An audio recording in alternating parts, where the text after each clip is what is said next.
Hi all, എല്ലാവർക്കും നമ്മുടെ പുതിയൊരു വീഡിയോയിലേക്ക് സ്വാഗതം.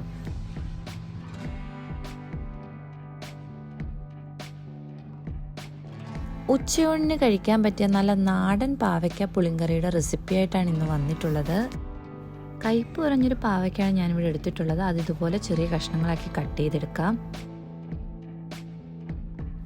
പാൻ ചൂടായി വരുമ്പോൾ അതിലേക്ക് ഫ്രൈ ചെയ്യാൻ ആവശ്യമുള്ള ഓയിൽ ചേർത്ത് കൊടുക്കാം. അതിനുശേഷം കട്ട് ചെയ്ത് വെച്ചിരിക്കുന്ന പാവയ്ക്കയും അതിലേക്ക് ആവശ്യമുള്ള ഉപ്പും ചേർത്ത് കൊടുത്ത് ഒന്ന് മിക്സ് ചെയ്തെടുക്കാം.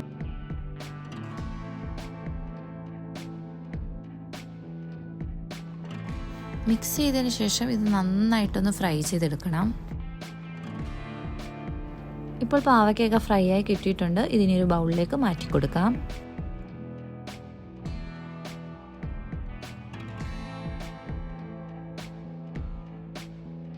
ഇനി മൺചട്ടി ചൂടായി വരുമ്പോൾ അതിലേക്ക് കുറച്ച് ഓയിൽ ചേർത്ത് കൊടുക്കാം. ഞാനിവിടെ പാവയ്ക്ക ഫ്രൈ ചെയ്ത ഓയിലൂടെ ചേർത്ത് കൊടുക്കുന്നുണ്ട്. അതിനുശേഷം 3 വറ്റൽമുളകും കുറച്ച് കൊച്ചുള്ളി കട്ട് ചെയ്തതും 3 പച്ചമുളക് കട്ട് ചെയ്തതും കുറച്ച് കറിവേപ്പിലയും കൂടെ ചേർത്ത് നന്നായിട്ടൊന്ന് വഴറ്റിയെടുക്കാം. ഇനി ഇതിലേക്ക് ഫ്രൈ ചെയ്ത് വെച്ചിരിക്കുന്ന പാവയ്ക്കയും കൂടെ ചേർത്ത് ഒന്ന് മിക്സ് ചെയ്തെടുക്കാം. ഇനി ഇതിലേക്ക് 1/4 ടീസ്പൂൺ മഞ്ഞൾപ്പൊടിയും 1 ടീസ്പൂൺ മുളക് പൊടിയും കുറച്ച് കായപ്പൊടിയും കൂടെ ചേർത്ത് 3 മിനിറ്റ് ഒന്ന് റോസ്റ്റ് ചെയ്തെടുക്കാം.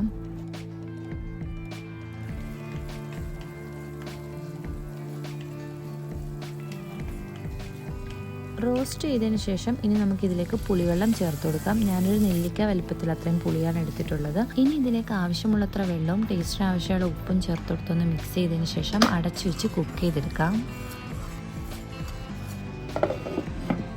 കറി നന്നായിട്ടൊന്ന് തിളച്ച് വരുമ്പോൾ ഒരു ചെറിയ കഷ്ണം ശർക്കര കൂടി ചേർത്ത് കൊടുക്കാം. എനിക്കതിൻ്റെ ടേസ്റ്റ് ഇഷ്ടമല്ലാത്തത് കാരണമാണ് ഞാനത് ചേർക്കാഞ്ഞത്. വെള്ളമൊക്കെ വറ്റി നമ്മുടെ കറി ഇവിടെ നന്നായിട്ട് കുക്കായി കിട്ടിയിട്ടുണ്ട്. ഇനി നമുക്ക് ഫ്ലെയിം ഓഫ് ചെയ്ത് കൊടുക്കാം.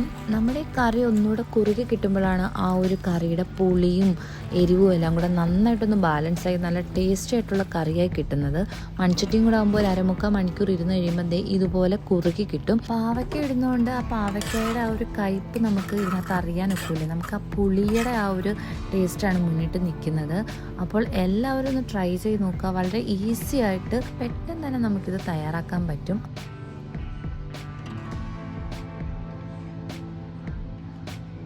ഇങ്ങനത്തെ കറികളൊക്കെ ഉള്ള ദിവസം ഈ ഊണ് കഴിക്കാൻ ഒരു പ്രത്യേക സ്വാദ് തന്നെയാണ്. കണ്ടാൽ വളരെ സിമ്പിൾ എന്ന് തോന്നുമെങ്കിലും ആ ഒരു എരിവും പുളിയും കൂടെ ഉള്ള ആ ഒരു കറി കൂട്ടിക്കുഴച്ച് കഴിക്കുമ്പോൾ ഒരു പ്രത്യേക ടേസ്റ്റ് തന്നെയാണ്.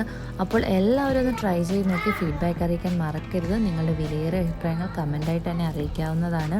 അപ്പോൾ ആരെങ്കിലും സബ്സ്ക്രൈബ് ചെയ്യാതാണ് എൻ്റെ വീഡിയോസ് കാണുന്നതെങ്കിൽ പ്ലീസ് സബ്സ്ക്രൈബ് ചെയ്തൊന്ന് സപ്പോർട്ട് ചെയ്യണം. അപ്പോൾ പുതിയൊരു വീഡിയോയുമായി കാണുമ്പോഴേക്കും താങ്ക് യു ഫോർ വാച്ചിങ്.